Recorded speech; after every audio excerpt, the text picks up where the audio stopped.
ওর বাচ্চাগুলো কত সুন্দর, দেখো মা। বিপ্লবের মা মুরগিগুলো পেয়ে খুব খুশি হলেন। তিনি তার মুরগির জন্য বানানো ঘরে তাদের জন্য জায়গা করে দিলেন। আমি খুব খুশি হয়েছি। বিধাতার কাছে লাখ লাখ ধন্যবাদ আমাকে এমন একটা সন্তান দেওয়ার জন্য যে পশু পাখির কষ্ট বুঝে। জীবনে অনেক বড় হো বাবা। তোমার পছন্দ বলেই নিয়ে এসেছি মা। বিপ্লব আর তার মা মুরগিগুলোর যত্ন করতে লাগলো।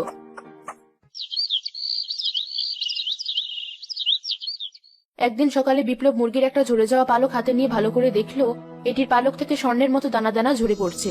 এ তো দেখে মনে হচ্ছে স্বর্ণের গুঁড়ো। এ কি করে সম্ভব? মুরগি কি করে স্বর্ণের হয়? একথা নেহালকে জানাতেই হবে। সেও তো আমার সাথে জড়িত ছিল।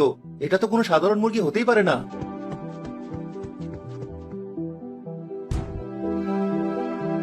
কিরে, কি হয়েছে? এমন তাড়াহুড়ো করছিস কেন?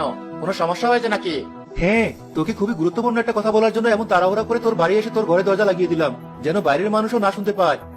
আচ্ছা, আগে শান্ত হ, এরপর বল কি হয়েছে। আমি সেদিন যে মুরগিটা নিয়ে গিয়েছিলাম এটা কোনো সাধারণ মুরগি না। এর পালক থেকে স্বর্ণের দানা খসে পড়ছে। বলিস কি রে? এ তো সাংঘাতিক ব্যাপার। তোর বাড়িতে তুই 20 টাকার সম্পদ দিয়ে বসে আছিস, আর এটা এতদিন পরে বুঝতে পারলি? আমি এই ব্যাপারে কাউকে জানাতে দিতে চাই না। তুই সেদিন আমার সাথে মুরগিটাকে বাঁচিয়েছিলি বিদায় তোকে এসে জানালাম। তোর কাছে আমার অনুরোধ, একথা পাস কান করিস না। আমি কি করবো এখন বুঝতে পারছি না। তুই এক কাজ কর, তুই মুরগিটি আমায় দিয়ে দে। ওর বাকি ব্যবস্থা আমি করব। তোর এত দরদ দেখানোর প্রয়োজন নেই।